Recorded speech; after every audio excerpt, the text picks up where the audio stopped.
صبح خیر، میری اور فادر عنایت کی طرف سے آپ سب کو سال کے دوران 18واں اتوار مبارک ہو۔ آج کی پہلی تلاوت جامع کی کتاب، اس کا پہلا باب اور اس کی دوسری آیت، اور پھر دوسرا باب اور اس کی 21ویں سے 23ویں آیت تک۔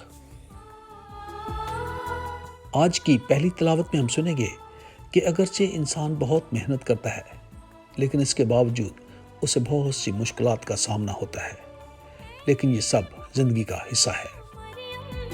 آج کی دوسری تلاوت کلسیوں، اس کا تیسرا باب، پہلی 5 آیات اور پھر 9ویں سے 11ویں آیت تک۔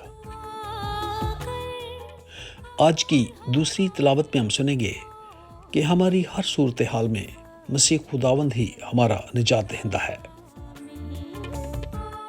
آج کی انجیل مقدس لوکا کے مطابق اس کا 12واں باب اور اس کی 13ویں سے 21ویں آیت تک۔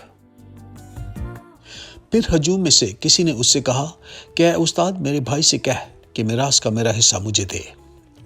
مگر اس نے اس سے کہا کہ میاں، کس نے مجھے تم پر قاضی مقرر کیا ہے؟ اور اس نے ان سے کہا، خبردار رہو اور سارے لالچ سے کنارہ کرو، کیونکہ کسی کی زندگی اس کے مال کی فراوانی پر منحصر نہیں۔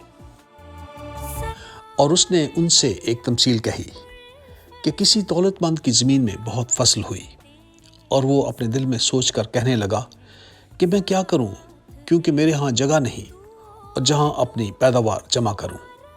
اور اس نے کہا، میں یہ کروں گا کہ اپنی کوٹھیاں ڈھاؤں گا اور بڑی بناؤں گا، اور وہاں اپنا تمام اناج اور مال جمع کروں گا، اور اپنی جان سے کہوں گا کہ اے جان، تیرے پاس بہت سا مال بہت برسوں کے لیے جمع ہے، چین کر، کھا پی، عیش کر۔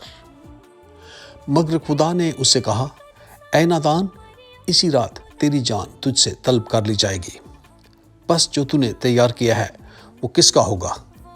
ایسا ہی وہ ہے جو اپنے لیے خزانہ جمع کرتا ہے اور خدا کے نزدیک دولت مند نہیں۔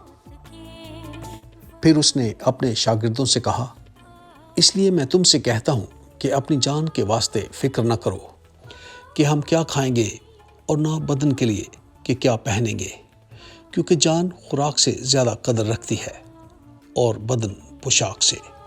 انجیل مقدس کے وسیلے سے ہم سب کی خطائیں معاف کی جائیں۔ اے مسیح، تیری ستائش ہو۔ ایک آدمی جو پہلے ہی دولت مند تھا، لیکن وہ زیادہ سے زیادہ دولت کمانا چاہتا تھا، اور اس کے حصول کے لیے اس نے ایک فیکٹری کھولنے کا منصوبہ بنایا جس میں وہ تمام ضرورت مند رکھنا چاہتا تھا تاکہ ان کے ساتھ ناانصافی کر کے زیادہ سے زیادہ دولت کما سکے۔ اب اس فیکٹری کے مالک نے اپنے مینیجر کو حکم دیا کہ وہ ایسے مزدور تلاش کرے جو ہر روز 12 گھنٹے کام کریں، لیکن وہ انہیں معقول مزدوری نہیں دینا چاہتا تھا۔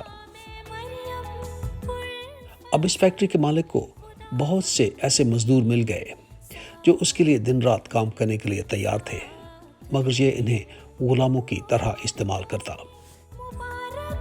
ایک دن اچانک اس فیکٹری میں آگ لگ گئی اور یہ تمام فیکٹری جل کر راکھ ہو گئی، اور اب اس فیکٹری کا مالک بھوکا مرنے لگا، اور ذہنی دباؤ کی وجہ سے ایک دن خداوند میں سو گیا۔ تمام مزدوروں کو انجیل مقدس کی یہ آیت یاد دلائی گئی کہ اے نادان، اسی رات تیری جان تجھ سے طلب کر لی جائے گی۔ بس جو تو نے تیار کیا ہے وہ کس کا ہوگا؟ کیا ہم اپنے گھریلو ملازمین کی عزت کرتے ہیں؟